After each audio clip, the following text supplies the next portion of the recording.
I'm quite new in this topic. I'm really out of this topic, but I am so happy and honored and pleased to have this opportunity to learn, and I learn a lot from you guys from yesterday and everything. So today I would like to share with you Madagascar experiences on natural resources management. As you know, Madagascar is known and reputed as one of the planet's foremost conservation priorities, with unparalleled combination of endemism and biodiversity. These figures give this uniqueness of the species of Madagascar. Much of this flora and fauna are found nowhere else on Earth. And Madagascar put a set of ambitious conservation program and sustainable management for its natural resources. Then the effort was on the species-focused conservation program. Though Madagascar is a biodiversity hotspot, Madagascar environment is affected by a high rate of destruction. Deforestation, erosion, firewood use, these are serious concerns in Madagascar. And this is aggravated by the economic project development, like extractive industry, like fisheries, of marine fisheries. And this fact is facilitated by periods of uncertainty, which leads to lawlessness and limited law enforcement. So, talking about law, Madagascar is interested in the implementation of public policy to secure the natural resources, and there is a law, we call it GELOS in French, Gestion Locale Sécurisée, which means secured local management of natural resources. Under this law, the local community is entrusted the management of natural resources and ecosystems within their circumscription, and this is the conditions are defined in this law. 15 years later,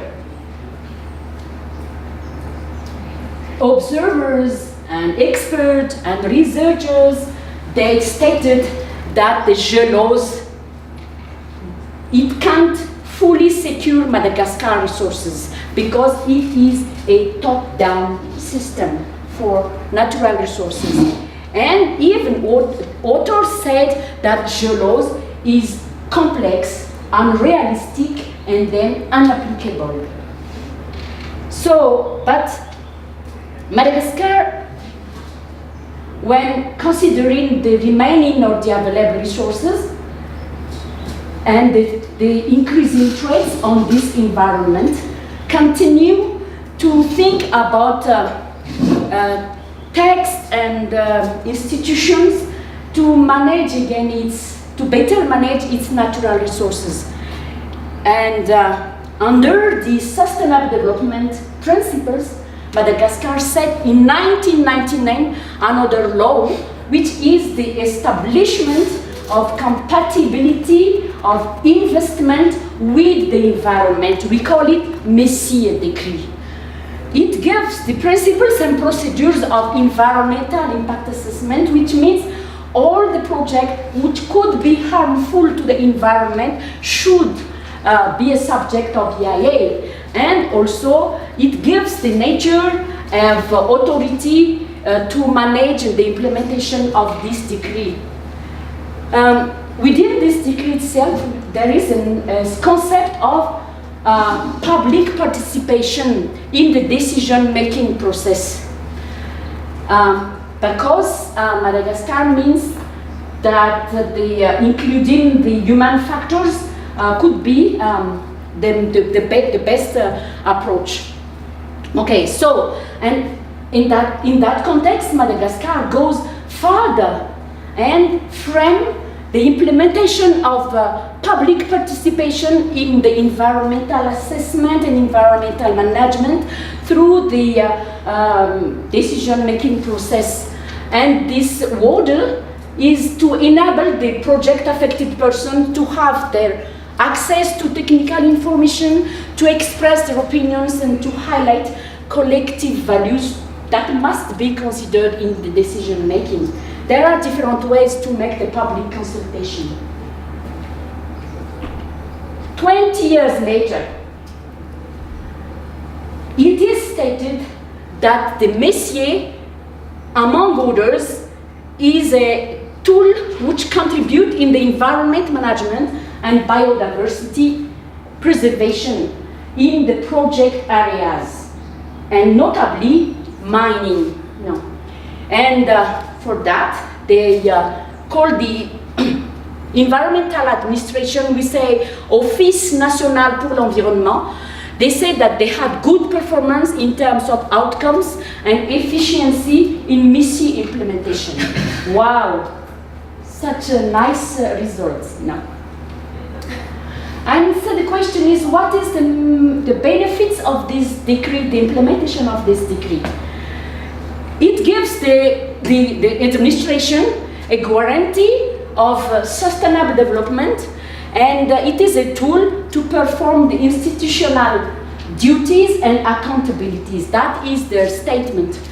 It gives also the local communities an opportunity for interactions among stakeholders and to maintain the access to natural resources. For the investors, like a private sector, it gives them an opportunity to implement and improve mitigation measures, to exercise their accountability, and so on and so on. So everybody finds their counts within the decree. Though there are major challenges. Besides these encouraging outcomes, difficulties often emerge because of this absence of coherent legal framework. There are a multitude of laws and ordinances and regulations and something, and then there are a host of ministries and agencies, sometimes with the competing missions and the lack of coordination. There is a notable gap also between national expertise and fast-growing private sector. So we have a lot of difficulties to implement this decree, even if it is such a nice legal text. And also, the government lack resources very tremendously to monitor the environmental and the social issues. Second, group of challenges that the local communities living around the project areas, they are poor, vulnerable, they have low literacy rate, and they have limited capacity. They are much more preoccupied to their life, and they might, for things, they might critically be more interested regarding money-making benefit from the, say, mining or other economic development rather than the environment. This challenge is also for public participation. Some cases, this public doesn't work very well because even if it is to integrate the local communities, sometimes it's a quick way to inform and sensitize the communities to be in a compliance with the law, and that's all. And there is no much benefit to the communities. The resources is not adequate for the all natural resources management.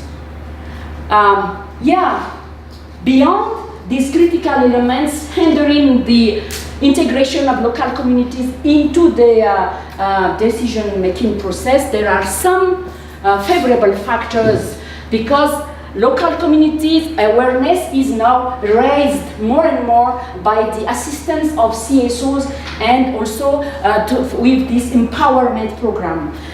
It emerges that communities are more and more sensitive of environmental issues, and also, as we discussed earlier, there is this external trends to emphasize the role and the places of local communities, and because this is a requirement from donors or from international community. Okay, that is all, but before ending this, I would like to share with you this tricky project which has been signed by the government of Madagascar on September 5, 2018. This is, I have the press release here and just say, this agreement is supposed to support the development of blue economy. It includes 700 million of the creation of 330 vessel fleet to operate during the next 3 years in the Indian Ocean. And this is a source of great concern of the civil societies in Madagascar because there is opacity, there is no information, the local communities are not at all informed. And then the CSOs, they signed this press release, say they request the details of the agreement between this, between the state-owned agency, who is the signature party, and the Chinese investors. And they request also independent studies to be conducted on the economic and environmental consequences of this agreement. And also, all actors in the fishery and fishing sectors had a meeting last week in Mauritius, from Mauritius, Réunion, Comoros, and Madagascar. And they mean that they should be integrated and consulted in the decision-making process on such big fishery agreement signed. Thank you.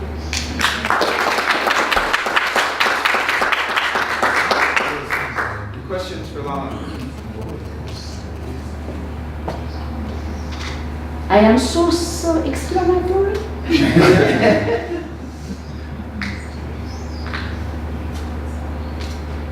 Colin? Yes, Colin.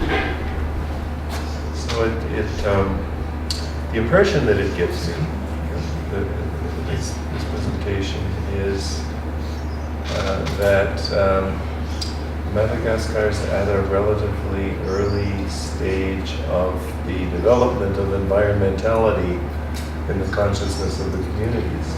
Would that be inaccurate? No. No. Good, I'm glad I'm wrong. Yes, yes. You know, actually, Madagascar is one of the country. You know, the Rio summit was in 1992.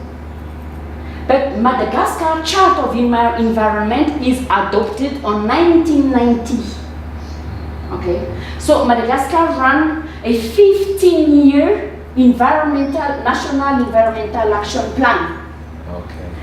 And you're right if that gives you the impression, because I would say every plan failed. I think actually it's a problem of terminology. Yeah, maybe. Because what John, for example, was referring to as environmentality, it's not the question of whether national institutions have become engaged in environmental discourse. Environmentality is a kind of a cultural transformation at the level of communities where people begin to think about their identities and their relationships with their territories in terms of conservation discourse and so on. And I didn't get a strong picture of how communities have mobilized as actors in relation to this quite fascinating structure of national institutions. Yeah, you're right. Today I talked about the legal experience for laws implementation. Of course, in Madagascar, there are in different places some communities who are make reflections and try to get mobilized about the relationship with the environment. We have the Tafnia who is in charge of all these natural resources. This is the CCA's territories of life in Madagascar. In some places, sporadic places, we have the so-called reef doctor. They are managing and the reefs and the mangroves there in Madagascar. Yeah, you're right. But I mean, people are thinking like this. But the thing is, during the last 3 decades, Madagascar is getting poorer and poorer and poorer, and you know, the people they don't believe no more on that type of environment. The question is, I went on field and talked to villagers, and the guy said, yeah, he said, if you are talking about conservation today, we are just discussing about initiate this environmentality. He said, if we die, what for is the conservation? And I say, yeah, this is for the future generation. He said, okay, but if we die, all of us die today. That is a very tricky answer, you know. But I mean, because the people they are hopeless. They lose all of the hope and everything in such a nice country, very rich in biodiversity and environment. Yeah, it's like we have to restart again and again, and that's the reason why we need to go back again to the community and maybe remobilize again themselves. And as I said, it can't be from us, it can't be from you guys, you know, it should be from themselves. Yeah, just to a similar analogy, calling for what she has said. In Western Province, in fact, it was called Barosland. You should talk about Barote, the Maasai hut. With the British, they gave them special rights and so on. So we had some of the old teak, the old hardwood. And the natural resources in that were run by traditional system, and it went anywhere. Some of the beds, there were bed sanctuaries, you know, they were breeding there from Europe and everywhere else. Now, one of the economies there, they had a system called Wenela job. Guys would go and work in the mines in South Africa. And of course, money was donated. But with independence, and, you know, the South African thing, they cut that. So there's a huge amount of money never coming in, and poverty set in. Now, when we were doing this coping for ICCS with the young man, we went to one of these areas. And what has happened now is they are literally massacring these 1,000-year forests. And a lot of them are young men. They've gone to school, they are from the university, goes back to the village, he's got all his certificates, there's no job. And that's exactly the question. Can you save this for the future? And you know, they articulate. They say, what future? Yeah, you know. They have to eat now in order to provide the future. So, yeah, you know, they are overfishing, they are using mosquito nets, you know. So the system now, the traditional system.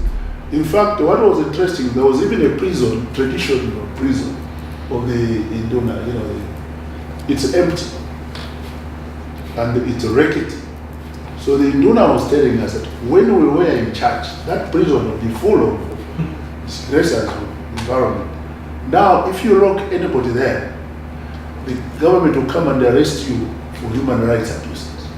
So you see, that's the situation that we find. The system used to look up, they removed it. But if you try and impose the old system, this human rights thing comes in, and it's a very complicated setup. I would add this thing also, you know, like this is a thing the government said. Without considering the local, neglecting the local community. But you know, all of the Madagascar is surrounded. We have 5,000 kilometer beach, and there are many mangroves, and there are people struggling to manage those. And Within 5 minutes, the government signed a contract with the Chinese investors. I have nothing against the Chinese investors, but you know, there are Chinese and Chinese, you know. So what, the people are disappointed. The people are disappointed. And the thing is, like, they manage their land, they manage their territories. The government give a mining concession to a big companies. The government, we don't consulting nobody. Even we have the Messi decree. No, that is, and the people say, what can we do? They are so powerful. That's the problem because of the corruption in Madagascar during the last 2 decades. That's the main problem. And I agree with you. We should start again with this environmentality reflection. There's a lot to do. Yeah? Yes, I agree with you. The Chinese are everywhere. It's worse than Africa.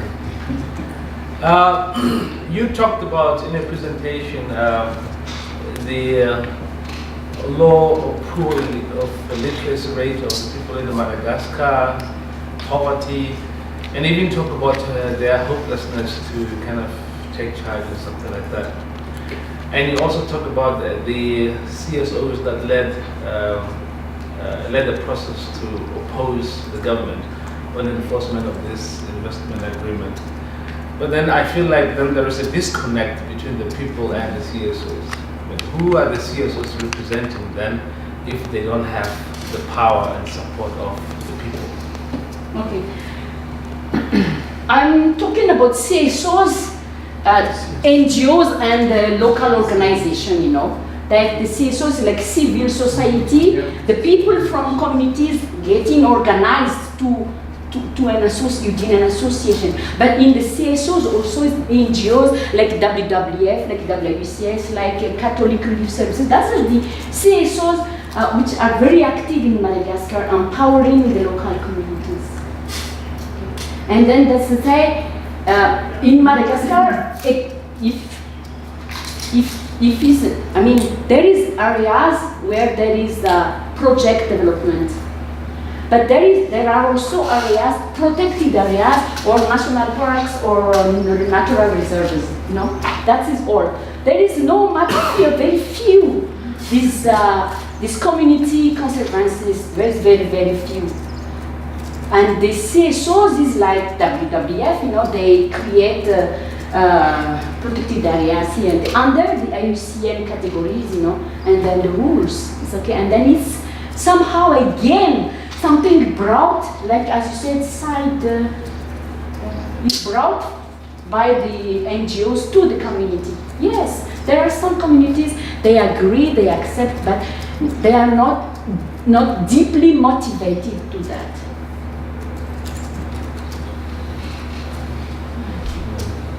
The picture of 300, a fleet of 300 industrial fishing vessels is, I've worked on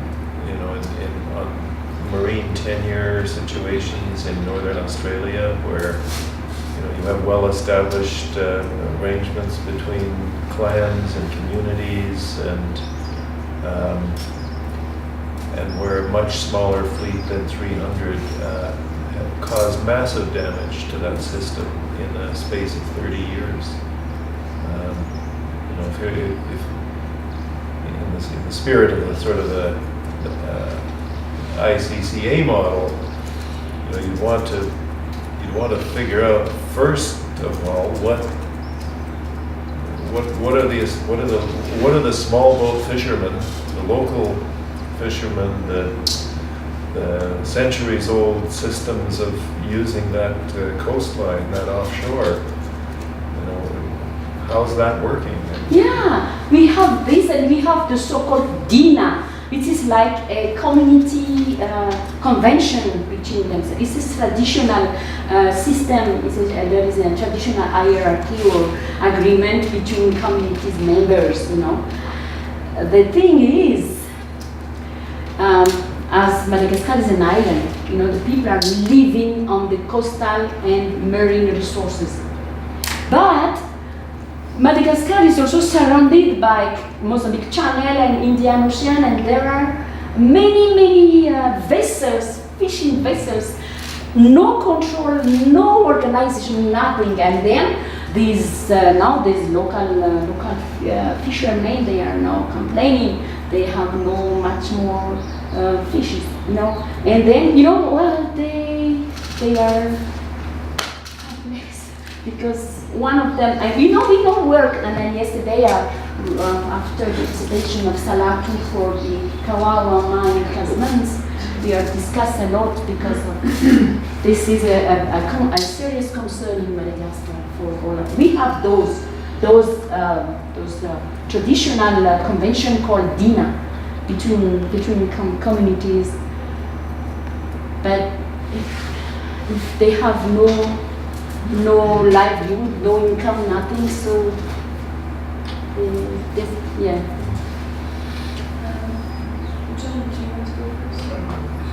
Just on the topic of the DINA, what's very interesting about the DINA is that it's a cultural social construct that's now being appropriated by conservation NGOs that are implementing marine protected areas, MPAs, and even they are used by mining corporations that are in Madagascar. So the DINA, even though it's enshrined in this cultural knowledge, is being used now by these external actors as a way to create new contracts with local communities. So I think that's important to note that it's more complicated than that. John, you have Well, I was just wondering if you could, are the mining companies of potential value to communities in the sense of bringing in jobs and revenue? Your comments are pretty dismissive. Is it really that the state is not negotiating a good enough deal, or in some places the mines tend to be the basis for at least some prosperity, and why couldn't it be? Okay, Madagascar has now two large-scale mining operating now. This is the Rio Tinto in the north for ilmenite, and the Sherrit is the World Canadians in Madagascar there. With the Rio Tinto QIT projects, there is a establishment convention, that I was part of the negotiations of this, and we took like 12 years to write and discuss and negotiate this convention. It's okay. And I think that the company, they are doing a lot. And there are many communities affected by the mining project. They rely on the companies, to help them. And the company helped them. I didn't say that there's a perfect way, but they do a lot. The thing is, in the area of this mining development, there is a two-speed development. All the people working for the mining and the surrounding areas are in a very good shape, but the others are getting poorer and poorer. That's the thing. And these people, they are poor people, they are abusively exploited by politicians and whatever, and to go against the company, against the project and against their social actions and environmental actions. The people also, they are not much skills, and they have difficulties to accept or to recognize the technical results of conservation or any mitigation. That is one thing for the Rio Tinto. They started to exploit in 2004, I think. The other big company, larger company, is Sherrit. One is exploiting the nickel in Madagascar. I worked for 20 years or so for this company. And I think that the company is doing a lot. Even the person affected, the project affected persons, they rely more on the company rather than the government, And they do a lot. And sometimes the communities, they make the difference between business, like Sherrit and the mining operations, and the government. For them, this should be the government, because this is a powerful organization, and then the company do something. That is the reason why I take the example of the MISI decree today to say that there are also the company, they have done, this is in Madagascar, and it is being talked everywhere, the offset project of Shreli. This means that if they destroy one offset reclamation and mitigation, and they do a lot for social in the area where they are operating, is the thing. But with Sherit, there is no convention. Sherit is working under the mining code, you know.